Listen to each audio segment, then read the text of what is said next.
guys? Welcome back to the show. This week I have a great episode with another podcaster and somebody who's been really heavily involved in the outdoor industry for quite some time now, and he's got his hands on a lot of different things, which we get into. My guest this week is Dave Brinker. So Dave was one of the kind of founding original team members at Sitka. Really played a big role in building Sitka gear into the company it is today. He learned a ton about business in the outdoor industry through that experience, which he's taken on to other new challenges, and we talk all about that. He's also a musician. Some people may not know, but he releases country music songs regularly, and he's got some really, really good stuff out there. So if you're into country, check him out, Dave Brinker. So we talk all about that. We talk about hunting in Hawaii. We talk about some elk trips he's had. And it's kind of cool because towards the end, he talks about how he's really focused on killing a big Roosevelt elk this year. And if you've been following along on Dave's social media at all, you will see he did, in fact, capitalize on that and killed a just incredible bull, Roosevelt bull. So Dave, if you're listening, congrats, man. That was an awesome bull. And it just goes to show, if you really set your mind on something, you focus on something, you say like what your goal is and you put it out there, it's very powerful. And so I'm glad to see Dave capitalize on that. We touch on spirituality a little bit and also some other, hunting opportunities in Oregon, a state that a lot of folks, I think, kind of overlook. But, hope you guys enjoy this episode. Like I said, Dave is really cool because he's just kind of very knowledgeable about lots of different things in the industry and different businesses and entertainment and everything else. So enjoy this episode with Dave Brinker, and we'll see you guys on the next one.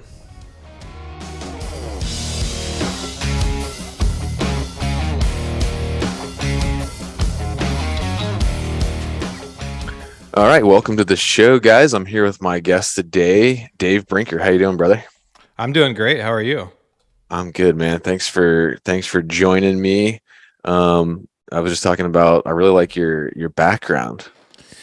Yeah, that's usually what people say. It's funny. No one ever says, "I like, you're a good-looking guy," or you're a funny guy. They always say they like my background, but I'll take the compliment.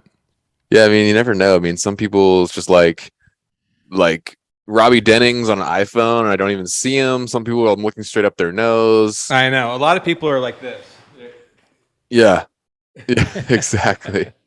Yeah, exactly. I spent a bunch of time getting it right because I try to like to do things the right way. So yeah, man. And we were just talking. So, as people may or may not know, you've got a lot of irons in the fire, but now you're also add to the list podcaster. Yeah, and I mean, I guess you could say that for sure. I look at it as I'm just having conversations that I would have already been having. I'm just hitting a record button. Yeah.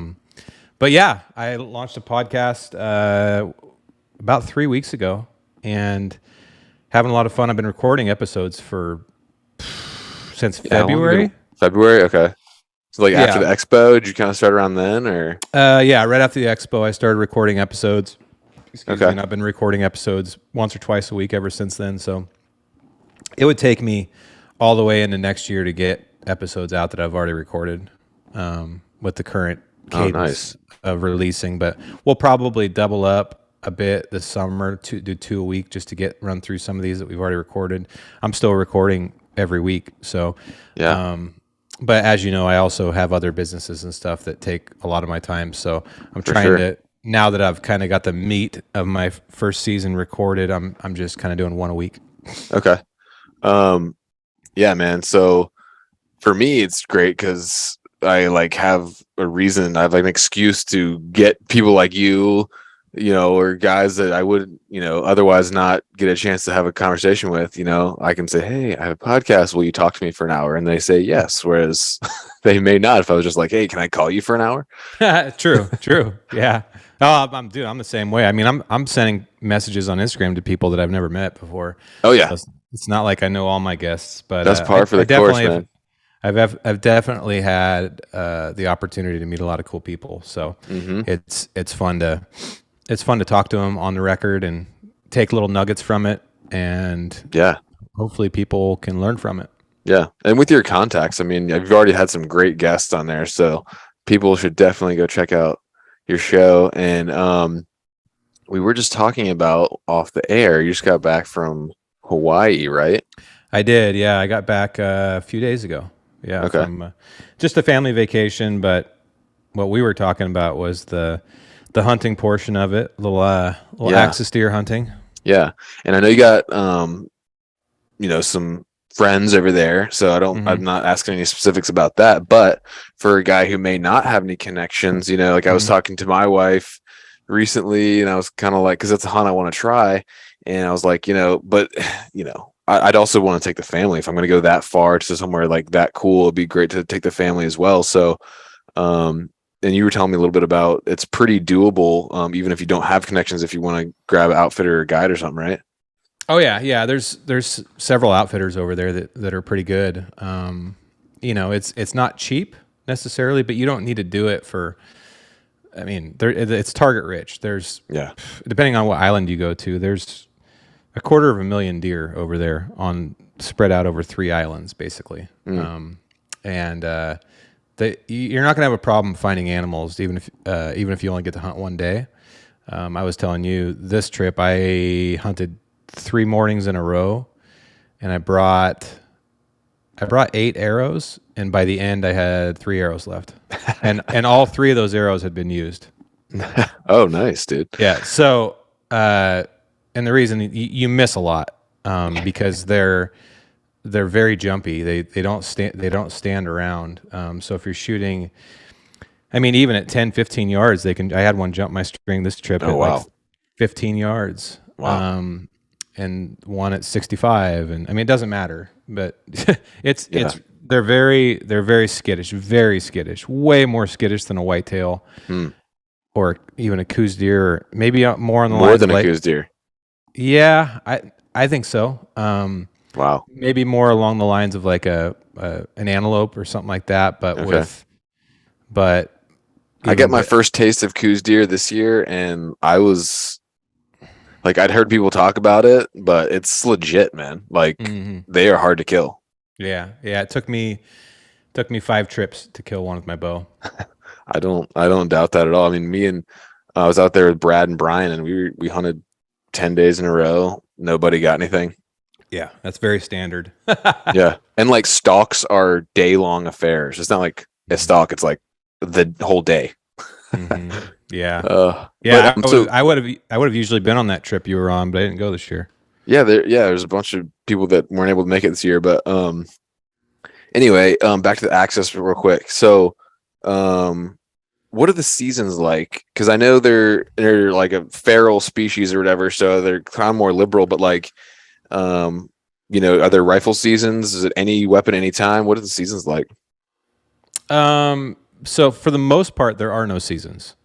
There are a couple different seasons on Lanai that are around public access. They call them the state hunts or whatever, and they'll have a rifle one and an archery one, I believe. I've never done them, but I do think there are seasons for that. But generally speaking, there are no seasons. You just got to have a hunting license. Okay. And there's no bag limit or anything. Wow. So if you have a place to do it, you can shoot as many as you want. Cool. If you can. Yeah. Do you have any idea what kind of like, if you don't have any friends over there, what, ballpark, what kind of prices you're looking at? I don't know what they currently are. I think they're around $2,500 to $3,500 a day though. And I think that's for a buck and a doe. I might be working on old knowledge though. There might be a 3-day hunt. I can't remember. Okay. But I will tell you that Bassham would know. Bassham would know. And he would know. And he books with, I believe, Maui Hunting Safaris, which is a really good one to go with. They're in the upcountry of Maui, and they have lots of property and lots of deer. And you're going to get, I mean, it's like I told you before the show, you're going to get a lot, like multiple, if you're like a mule deer hunter, for example, you're going to get multiple seasons of experience in like 2 days. Because that's awesome. A decent public land mule deer hunter is going to get a couple legitimate stalks a year on bucks that they would shoot. Yeah. Right. You're stalking. I'm talking. You can stalk bucks all day, as many as you want. That's cool. the last trip I went over there, I shot several bucks. Okay. With a bow. I've never done it with a gun. It would be pretty insane. That's what I'm talking about. Yeah. I'm still like, I started off as a bow hunter. Like my first deer ever was my first 2 deer ever were both with a bow. But just recently, man, I don't know. I just the county I grew up hunting in, you couldn't hunt with rifles, so it's almost like that's like more new to me. And also just with Western hunting, there's such a steep learning curve. With all the new stuff I'm learning, just where I'm at right now, I'm totally cool with rifle hunting. So that's kind of I'm more attracted to that, but I don't know. Yeah, I love rifle hunting. I try to plan at least one rifle hunt a year.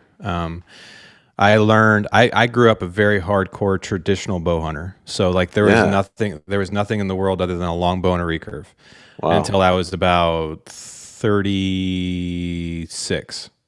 Interesting. So you started off that. You're not like one of these dudes who jumped on the trad bow train. Like you were original. I was shooting a longbow when I was 2 years old. Yeah. Nice. My dad's been hunting with a recurve since the mid 80s. My grandpa was hunting with a recurve in the 50s and 60s. Okay.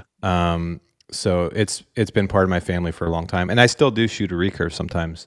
But I switched to a compound about 5 or 6 years ago because I went through a horrible bout with target panic with my recurve. And around the same time, I started doing some rifle hunts because when I lived in Montana, you can be a multi-season hunter. You can in Montana, if you don't fill your archery tag, you can use the same tag in rifle season. Oh, nice. So there was a year or two where I didn't get my elk with my bow, and I was able to go get an elk with a rifle, which was really fun. And I realized that I actually really like. I grew up guiding elk hunters. I used to guide elk hunters with my dad in Eastern Oregon when I was from the time I was about 6 or 7 till early teens. Just with him, I'd help with that yearly elk hunt, and I take people out. Like if you're a good bow hunter, you're a great rifle hunter. So I would always take people out, but I would never do it myself. Well, the last 10 years or so, I've been making sure that I have a good late season rifle hunt. Like this year, I'm going to Colorado again. I went to Colorado last year. I actually got a rifle deer tag in Oregon for the first time in a long time last year and shot a blacktail with a rifle. So, I like hunting. My favorite thing to do is bow hunt elk, but I can get into kind of anything. Yeah. So, man, what is it with Oregon? So many good hunters come out of Oregon. I don't know. I mean, like, is it Brian Barney from Oregon? Like Cam Haynes is from Oregon? There's more. I can't remember. It's the culture, probably. I mean, it's just like any other, like Oregon, Idaho, Montana, Wyoming. We were all blessed with elk and mule deer and all the things right in our backyard. Like I said, I mean, it's really not an exaggeration that I've been around this stuff since I came out of the womb. My dad was carrying me in a backpack. I mean, it's just what you did. I didn't know anything else. I didn't know, like I learned how to call an elk with just my vocals. Okay. I was like 10 years old. I was calling in bulls for my dad with a voice bugle. That's amazing. So you just grow up around it, and it's second nature in a way. Not that you don't ever stop learning or that you're the best at it, but it's just part of the culture. Like I just spent time in Hawaii with this guy that grew up spearfishing, and I feel like I was just born yesterday and spearfishing. Like I don't know what the hell I'm doing, but to him, it's just like, no, you just dive down 50 feet and you like lay there and you like shuffle some rocks and the fish come up to you and you just shoot them. It's like, well, dude, for a mainlander, that's not easy. Yeah. So I think it's a little bit the same. And for sure, there's been great hunters that come out of Oregon, but I think it's just more of just like there's great whitetail hunters that come out of Iowa, Kansas, Missouri. They just grew up around it, and it's part of their life and their culture. Yeah, for sure. Can you still mouth call? Can you still bugle? Or did you lose that when you went to puberty? Yes. My dad has been doing it for 35 years. He's never learned how to use a reed. Oh, wow. That's cool. but and he still does it when we're hunting. But no, I can't. I mean, if I have to, I can't. Like if I lose a reed and I'm in the middle of elk or something, and I need to do something with my mouth, I can kind of Make it get work. by. But no, Yeah. I'm definitely dependent on my reeds. Yeah. So, one thing I think is cool about you is you're kind of a renaissance man, which I always strive to be.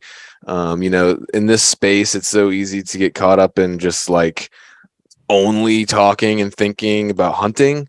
But I think it's really cool that you're also a musician, business person, father, I'm sure other things I don't know about. So and I'm also a musician as well. I've been playing drums since I was like 8 years old, and I almost went into it professionally. I've done some studio work. I was like this close to moving to Nashville, but then just got linked up with a band in the town I was at, yada yada. So anyway, I just want to know, like, when did you start with the music stuff? I started playing guitar when I was 19. Okay. Um, and I was always interested in music. I love music, but I didn't really realize that I wanted to play it until my buddy was super into guitar and like geeky music guy, and he always had guitars at his house, and I would play it when we were sitting there drinking beer, and just kind of had a crush on this girl, and I wanted to play her a song, and I did, and then I kind of became addicted to it. It's always been part of me since. Nice. Um, it's just one of those things that's always kind of something that I do, you know. Yeah. Um, and it took a long time learning how to songwrite, learning how to play chords, all that stuff, and then even longer to be comfortable playing in front of people, and then even longer to be comfortable enough to record and all Hmm. the things. But I guess now I'm 41, so what is that? That's 23 years ago. What is that? Yeah, I'm something bad like at that. math. Something like that. So 23 years in, and having a lot of fun with it. Yeah, I'm releasing new music as much as I can, and Yeah. I play shows pretty often. And yeah, I mean, I've never really been interested in, even though hunting has always been my primary hobby, and then it became a career. The last 15 years, I never really was that interested in doing one thing or being like a single dimension person. Hmm. I was on another podcast earlier today, and she asked me if I ever worried about that diluting, like, the master of none thing, Right, right. Jack of all trades. and I don't, because I would much rather be pretty good at multiple things than amazing at one thing, because I like adventure and I like learning Yeah. new things. And I just think that's kind of what gets me up. I like creating new things out of nowhere. That's why the podcast was kind of cool. The music is cool. I own a real estate company. I own my Wow. own consulting business. I'm a photographer. I mean, I'm not the best at any of those things, Right. but I'm pretty damn good at all of them. So I can have fun. Yeah. Um, and to me, that's better. But we wouldn't have Tiger Woods's and Michael Jordan's and all these amazing, amazing, amazing athletes, or if there wasn't people that can be hyper focused and only do the one thing. But that's just Yeah. not who I am. Yeah, I always like that kind of being a multifaceted person as well. I mean, I think and just being able to have something to say in different conversations, whether, Hmm. whoever you're around, you can add something to the conversation. And so I think that's cool. Did you just get back from doing some more recording? Is that correct? About a month and a half ago, I went down there, and then I just released the first song of the mix Okay. yesterday, Which, 2 days ago. okay. Is that Altitude? No, Altitude's been out since 2019. Okay. I was Um, listening to that. I think my favorite ones are Adventure of a Lifetime and mhm. Good. Oh, nice, nice. Yeah, Adventure of a Lifetime is actually a Coldplay song that I covered. Oh, really? Yeah, It definitely had a different like yeah, feel to yeah, it for sure. yeah. And then "Good" is that's a song obviously that I wrote with a friend of mine, and yeah, yeah, man. I recorded 4 songs about a month and a half ago, and I'll release them. I'm really excited about the next one. The one I just Oh yeah. released is great. It's fun. It's kind of lighthearted or whatever. but the next one I'm really excited about. It's more in the tune of Altitude, which has been my most popular song. Okay. So yeah. That's cool. And so is that kind of what people are going to more these days, like releasing singles as opposed to full albums, or is that just something you do, or? No, that's kind of what the trend is. Is it? Not that I care about trends, but it's really expensive to record music the way that I do it. Yeah. So like just throwing all the songs out all at once. Yeah. If you're Blake Shelton, you release the album and then promote singles.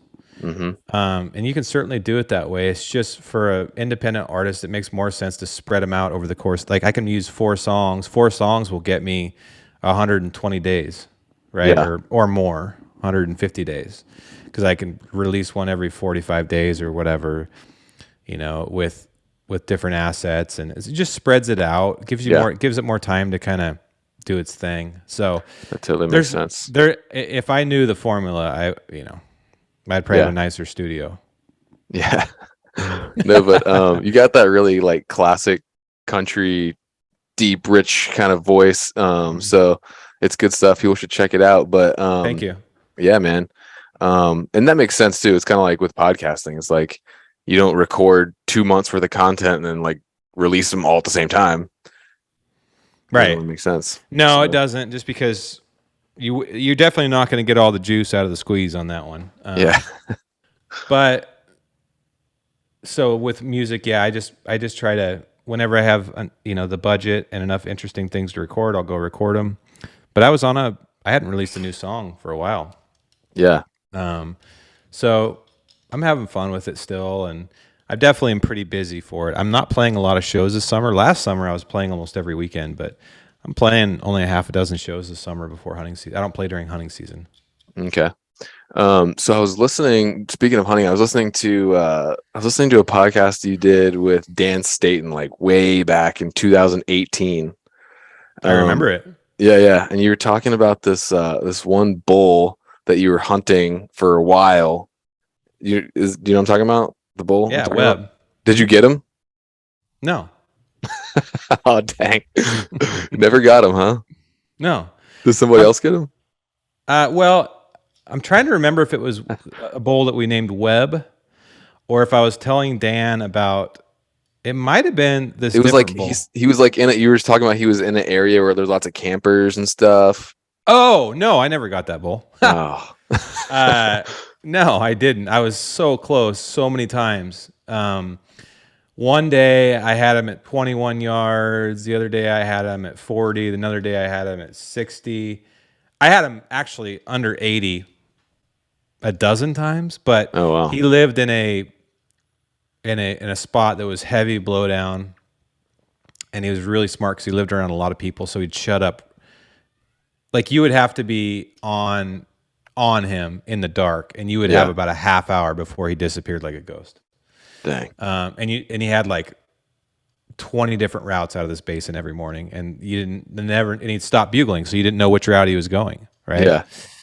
I had him at 20 yards twice, and I remember one day I had him at 35 yards with his butt sticking out. I couldn't get a shot. I never drew my bow on him. Oh man. The one day he was at 21, his cows, he didn't even know I was there. I wasn't calling him that day.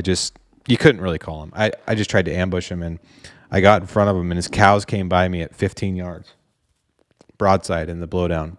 And I'm like, oh, you are dead. I could see his legs coming. And literally right before the opening, he stopped. And he turned, and he faced the other way and walked away from the opening and went around it. Dang. Well, yeah. I was hoping there was an ending to that story, but no, there wasn't. Right. However, I can't remember on that podcast if I mentioned another bull I was chasing at that same time. That year, I ended up missing him, and he did get killed. Oh man. It was a world-class Roosevelt. Oh man. Now I don't remember if you mentioned that or not, but I am interested. Kind of been jumping around here a little bit, but That's just right. to kind of go back, I'd love to hear kind of a little bit of your story and how you got started working in the industry, and kind of because I know you sort of built this life that is very cool, for lack of a better word, life that a lot of people like would like to emulate. And I think a lot of people settle for kind of mediocrity. Maybe they kind of let fear talk them out of their dreams and stuff like that. And um, another thing you mentioned in that podcast was like you hate when people say like, "Man, I wish I could do that," but it takes work to build your kind of dream life, right? And so I'd love to hear just a little bit about your story and how you've been able to kind of get to where you're at now.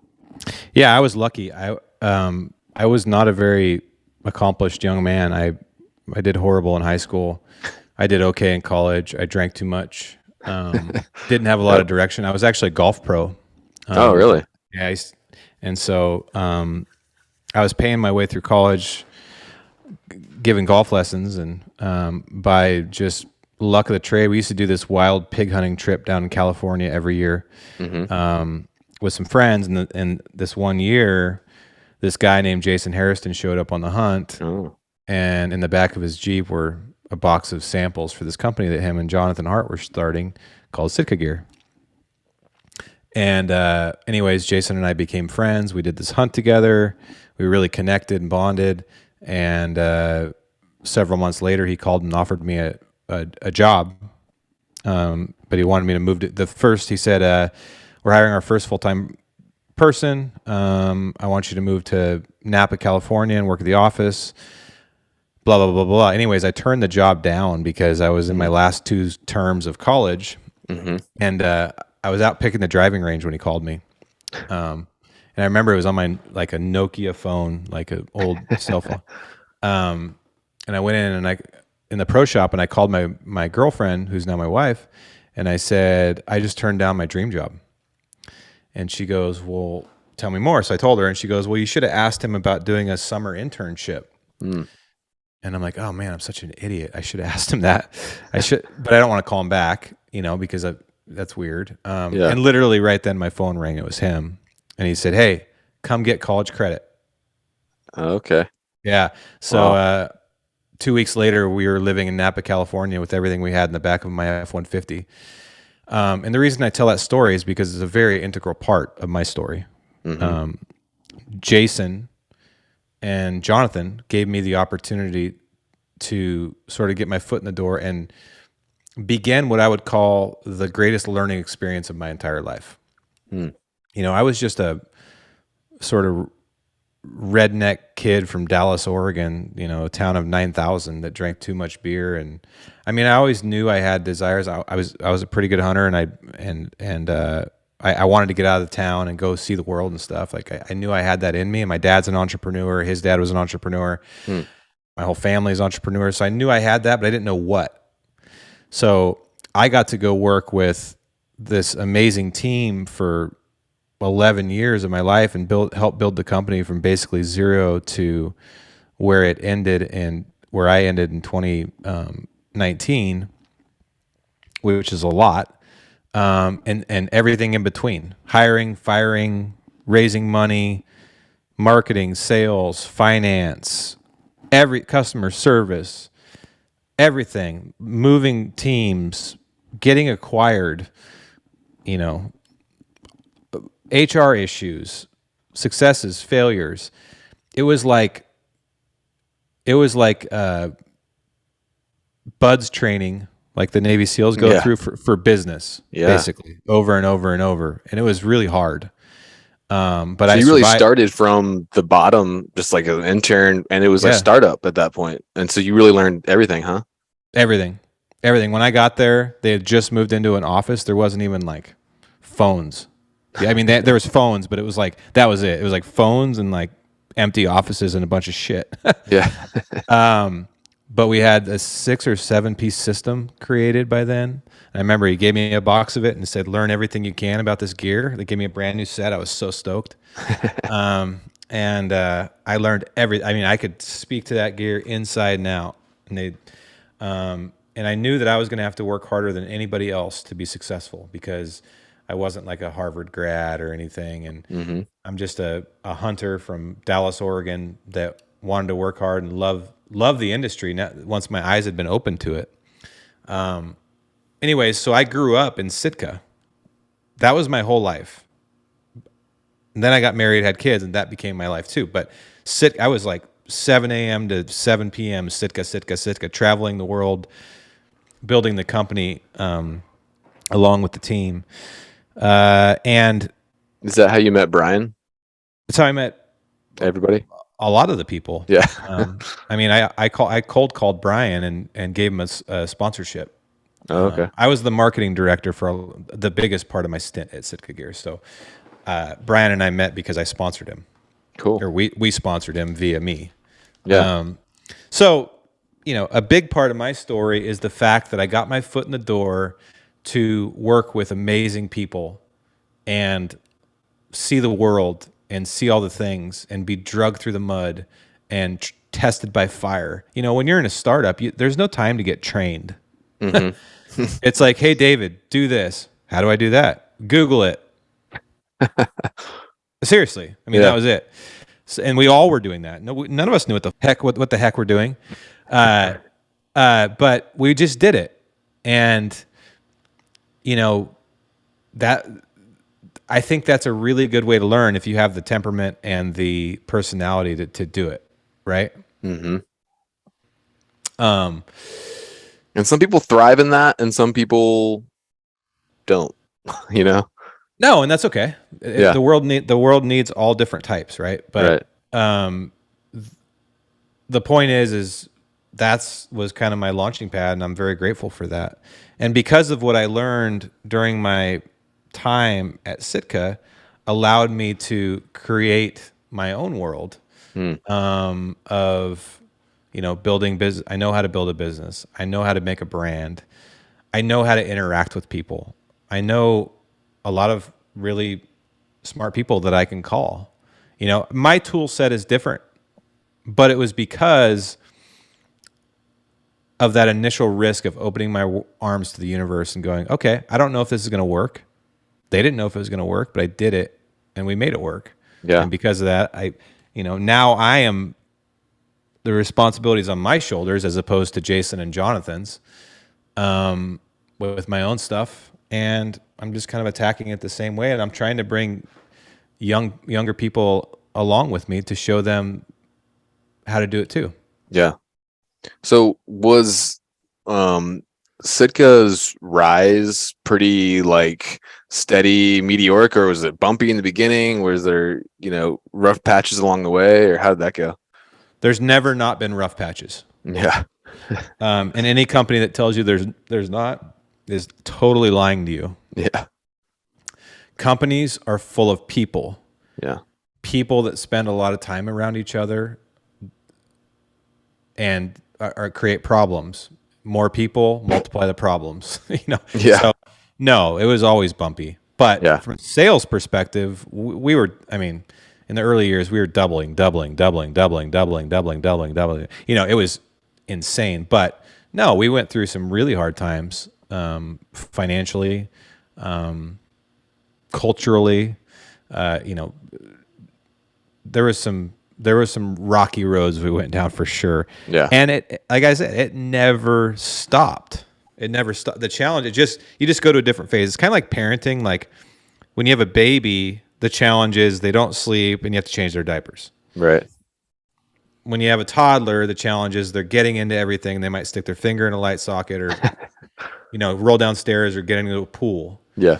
Then when you have a teenager, they might go drink or stay out too late or, there's all kinds of trouble they can get into.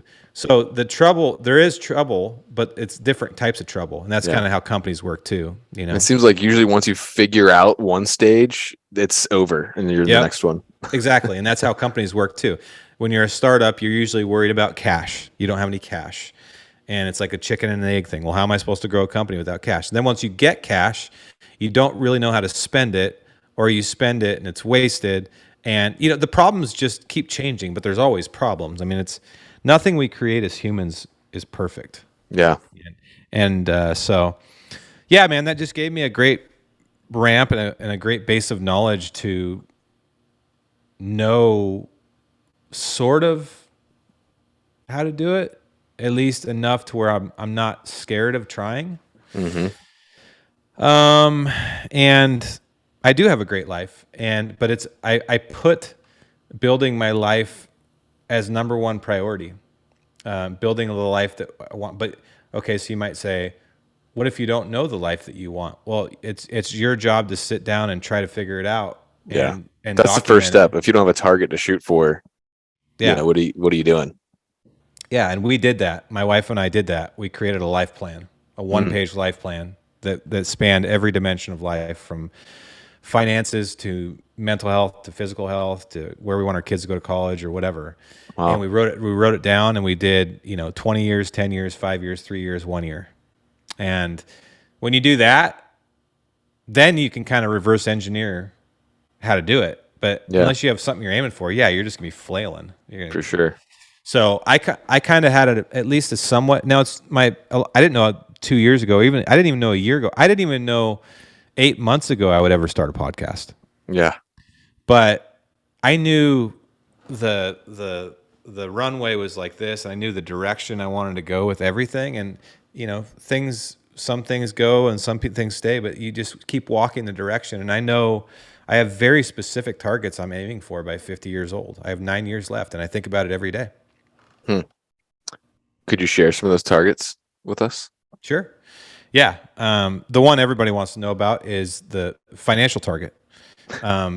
And I don't have a dollar figure for you, but what I do have is I decided that I want to be financially free by 50, which means that I am not indebted to anybody, Mm-hmm. and I can work on whatever projects energize me and basically travel wherever me and my wife want to go within reason. It doesn't mean that I want to be a billionaire. It just means that, or retire. I hate the word retire. I just want to be able to work on it. And to be honest, I'm already working on only things that I want to work on. So Yeah. in a way, I've already reached creative freedom. Mm-hmm. But that's a pretty good, big goal. So some people may ask, well, how much is that? Well, it's different for everybody. Right. If you like, yachts and private jets and stuff like that, your number is going to be way higher than mine. Yeah. I mean, I live in a very modest house right now, and I don't need much more than, I don't need a mansion. So Yeah. my number is different than anybody. That's why I don't share numbers. But the idea is the most important thing. Is by 50 years old, I don't ever want to have to worry about a bill again. And if I want to go do something, I want to be able to do it within reason. Yeah. Right. It's a good goal. And then creative freedom, which again, I already feel like I'm basically working on things I want to. So I might have got here a little early, but which is basically, That's good. most of us have to work on stuff we hate. Yeah. I don't want to spend the latter part of my life doing that. If No. I want to be able to say no, and that's why you have to have the financial part figured out first, right? Yeah. But I want to be able to say no or yes, and have great stints of time where I can just go hunting or whatever, and then when I do work on something, I make it great or have fun or it energizes me. So that's just a couple examples, but there's also like have this much stashed away for college, or what, not college, after, or the start of life fund is what we call it. Because I'm not going to make them go to college. I think that's Right. stupid. Yeah. But if they want to go to college, I want to have the ability to help them. For sure. Things like, we want to be pretty physically healthy when we're 52. So that means that we have to watch our diet and exercise and all those things. So it's just it's very high level strategic goals of how you want your life to look, and then you start walking that direction and it changes. But at least you're moving forward. Yeah. Yeah. And like something that's so important in life is just trajectory, like just doing the little things every day that might not seem like a big deal. Or if you maybe get off a little bit on a given day, it's not a huge deal, but like over the course of years, as the days and years and weeks stack up, your trajectory is going in the right direction. So I think it's important to have that target, Absolutely. You can't see it, but I have a whiteboard behind my camera here that has a line on it that does this. And I think what a lot of us chase is this. Yeah. Right. And my goal is to just have this. Just that steady. Yeah. Yeah, I'm trying to avoid extreme highs and lows.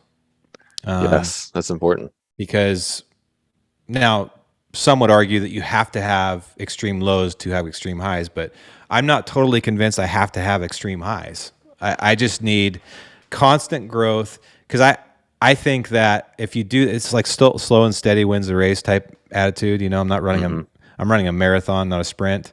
Yeah. You know, years, days, hours, minutes, seconds add up, man. Like,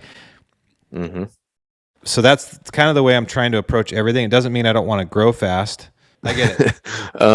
So, you talked about working on projects that you like and that excite you, and I'm the same way, man. Like it's basically impossible for me to do stuff that doesn't like get me energized. So I guess how did things end when you left Sitka? What was that like? And then what are some of the biggest, like, I guess, takeaways that you brought into the company you're kind of working on growing now with Peaks? How did things end? Good. They don't owe me anything, and I don't owe them anything. You know, I worked my ass off for 11 years. Was very successful, and did a What was good your job. title when you left? I was the big game category marketer. So that just Okay. means that I was in charge of all the marketing for the big game category. Okay. Me and John Barklow ran that category. He was the product guy. I was the marketing guy. Cool. But we were accountable for mostly everything in the category. Oh, Bassan worked there too, didn't he? Did you meet him there? Yeah, I helped hire him. Yeah, Oh, nice. he was my counterpart in waterfowl. Yeah, he's a waterfowl guy. Yeah, so it ended well. I mean, I always knew that I wanted to leave on an up, not a down, and I had plenty of chances to leave on downs, but I left on an up. We had just launched Subalpine, the pattern, and the entire line that came with it. That was a huge project that John and I did, and it was a success. And I was super proud of it, and it was a perfect time to go. My time was up. You got to know when your time's up. You just weren't excited by it anymore, or you had another project you wanted to pursue, or? Well, it was based on that piece of paper I told you about. The Sitka didn't fit into my lifelong plan anymore, and it in any regard. But also, we wanted to move back to Oregon by the family. So, Okay. and that there was no remote positions possible. So I go, you know what? You got to know when your time's up, and you got to keep moving. No one to I'm hold also them, no one to fold them. Yeah, I'm not I don't really want to work for a much bigger company than it was when I left anyway. Yeah. I'm not the type of guy that really wants to be a number in a spreadsheet. So I like kind of the startup phase and like the few phases after that I'm good. I don't need, I'm with I'm you not there.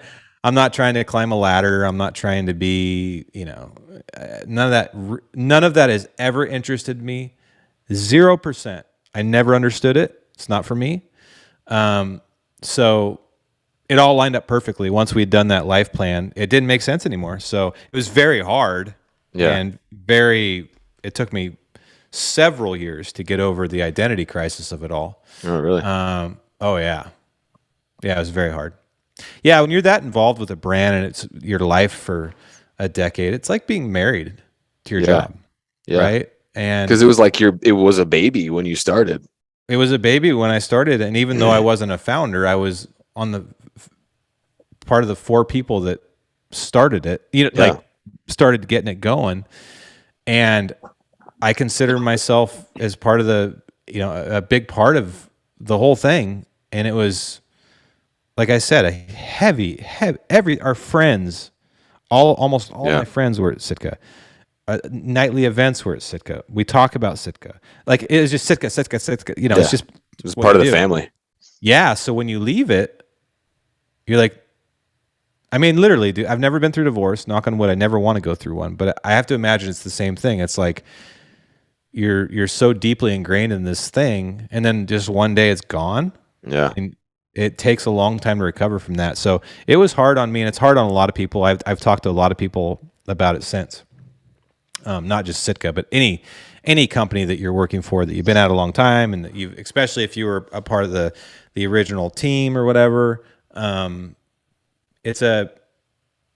It's a hard thing to go through. Yeah. So what were some of the most valuable things that you took away from that experience that are kind of you've brought into, because you are involved in launching another brand, Peaks. And so what was that whole thing like? Uh, well, the question I around what did phrased I? that question very poorly. That's okay. Basically, No, what no, are it's some of okay. the things that you took from your Sitka experience that are translating into Peaks that are some of the biggest takeaways, I guess? Yeah, and it translates into anything really. Is the main thing I learned at Sitka was, generally speaking, there's no wizard behind the curtain in Oz. Hmm. Like the most popular companies and the most famous people, and like, they're all humans. Mm-hmm. They're all people that just like, we're all so much more intelligent and powerful than we will ever give ourselves credit for. Mm-hmm. And me, David Brinker from Dallas, Oregon, redneck, beer drinking, 1.87 high school GPA guy, the fact that I can learn how to build a company and a brand that's world class Yeah. and be standing, all of a sudden I'm at, opening dealers in Russia and Europe, and I mean, crazy stuff happened that most people are like, oh yeah, whatever. And then meeting my heroes and going backstage at concerts. And Yeah. what I realized was, oh, like we're all under this impression that we can't do these things. Mm. And in some cases that may be true, but in most cases it's 100% not true. If you surround yourself with people that where you supplement each other, and like you're all working towards a common goal, you can you can move mountains. And Mm. so I guess the biggest thing that it did for me was it gave a guy confidence that may not have had it before. Hmm. It gave me confidence to know that I can go attack anything I want, and I'm not scared, and I'm not worried about what anybody else thinks, because no one would have said that I could have done what I did. Yeah. So, and people didn't think we could do what we did. I mean, the early days of Sitka were hilarious. People telling us that we're crazy. So, that was the biggest thing. So how does that translate to Peaks or whatever else I'm working on?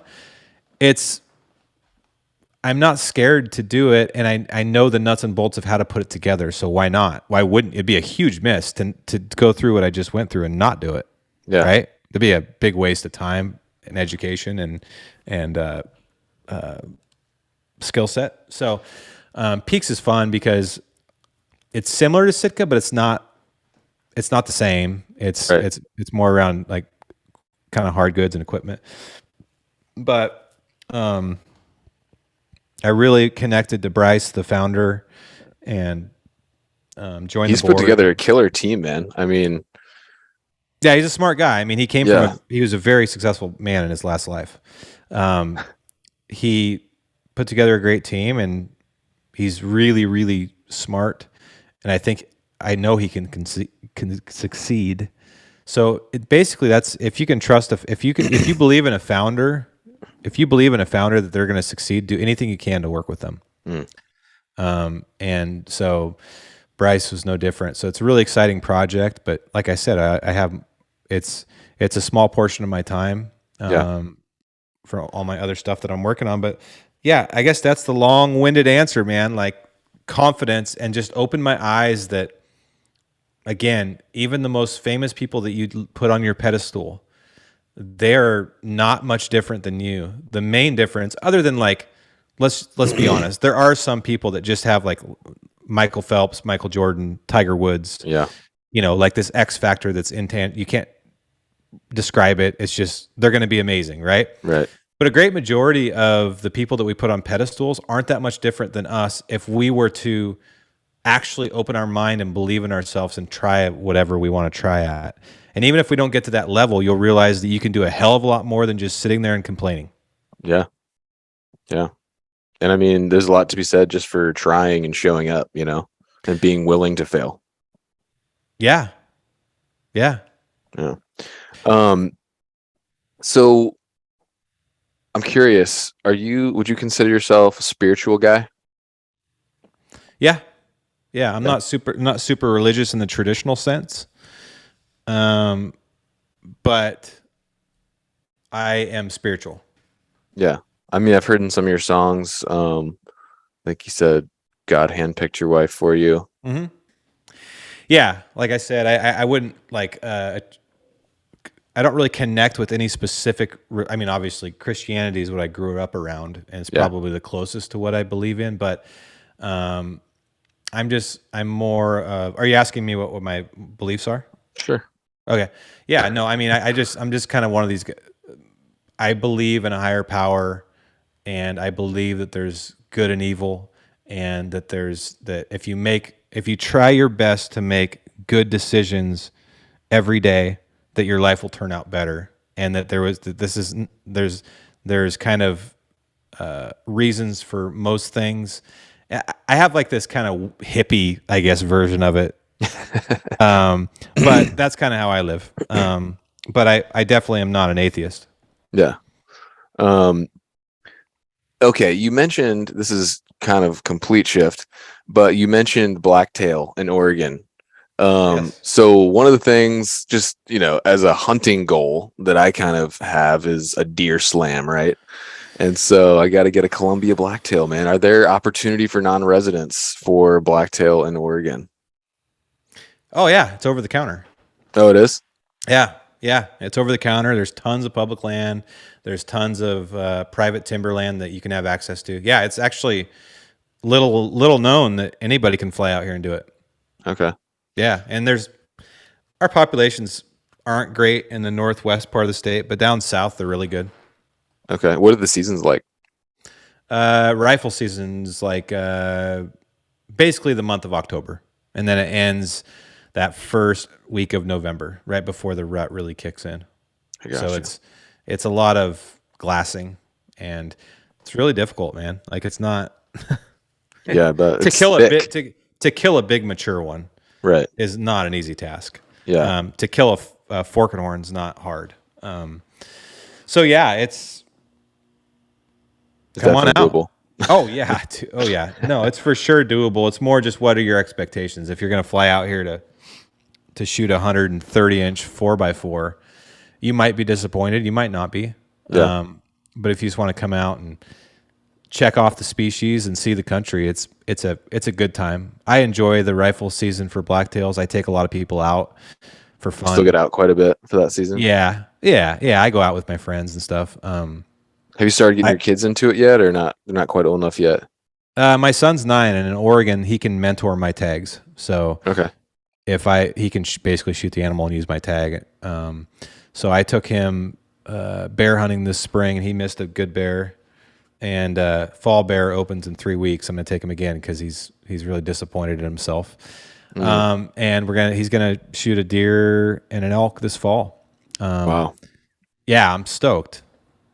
That's awesome, man. Hoping my son gets into it, but yeah, I'm not sure. I'm not sure. He's one of these kind of kids that doesn't really like getting wet or dirty. Hmm. So I'm just kind of worried about that. Yeah, yeah. And I have 3 kids, and my oldest is not into it at all. Yeah. In fact, she considers herself a vegetarian Oh, okay. already, and she's like 11. But my youngest son and my middle son are. Like my youngest son was just with me when I shot that axis deer last week. Okay.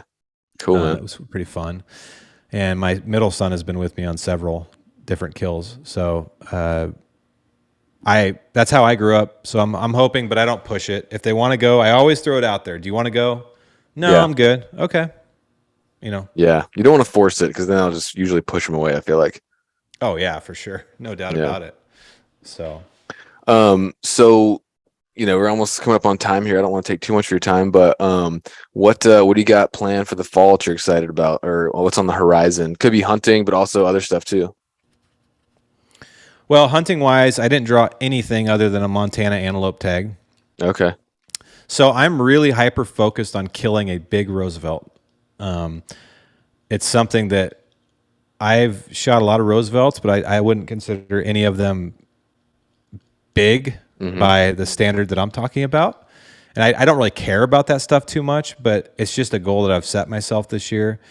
I have my sights on a few different specific bulls. Okay. And so I'm kind of gonna. It's kind of a blessing that I didn't draw anything, because I'm gonna kind of hyper focus on that. And then I have Montana antelope and Oregon late blacktail, of which I will do with Jill Turner in November. And then I go to Colorado, and actually I go to Colorado before the deer and do the rifle. We're getting packed in on horses to this remote drainage we found that's got a lot of elk and deer in it. And rifle hunting. Nice. And that'll probably be it for this year. I got to be really careful with the kids and that'll be perfect. That'll be good. So that elk tag in your home state, that's over the counter, I'm assuming, for residents and non-residents. Oh wow, okay. Yep. That'll be archery hunt. Uh-huh. Cool, man. Well, it sounds like you had a good season lined up. Are you going to be at the expo again this year? Oh yeah, I'll be at the expo. I'm going to try to get a couple total archery challenges in this summer. Okay. If I can. Are you going to do the one in Utah by chance? Well, I was going to, but now there's a chance I might be in Europe. So, okay. We'll see. Okay. I was just talking to Brian today. I might try to go out there and do that, and then kind of work on some of this bear footage we got with him. Yeah, it looks like you guys had fun. Yeah, man. Mark, I was with Mark most of the time, or really the whole time. He shot a nice one. I almost so close to shooting. Mark said it was one of the top 10 bears he's ever seen.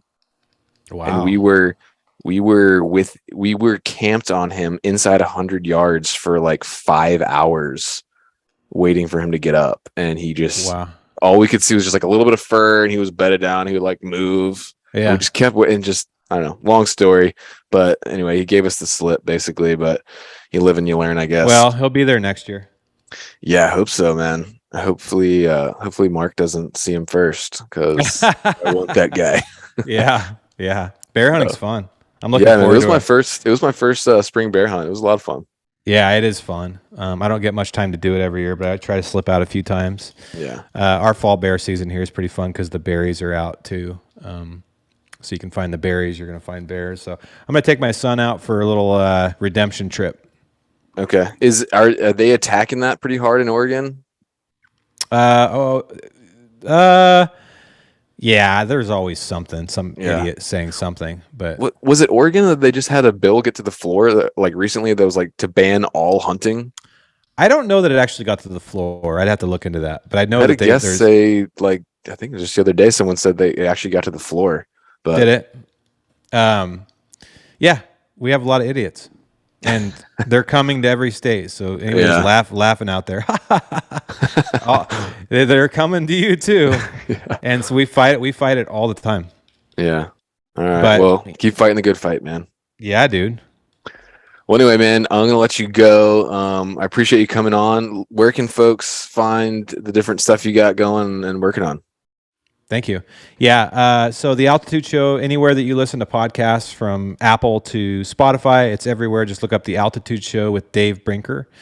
As of today, I have 6 episodes out, but I'll be launching an episode every Wednesday. Nice. Musically, anywhere that you listen to music, from Apple to Spotify, look up Dave Brinker. I've been putting out stuff since 2019 or 2018. Cool. Check it out. And yeah, man, give me a follow on Instagram. I try to, I'm trying to put a bunch of content out that helps people, hopefully. So yeah. Are you doing YouTube for your podcast as well? Yep. Subscribe on YouTube. Yep. Cool. YouTube, the regular YouTube and YouTube Shorts. I'm putting videos on there almost every day. Awesome, man. Well, thanks again for your time, and it was good talking to you. Thank you, man. I really appreciate it. Yeah, I appreciate you.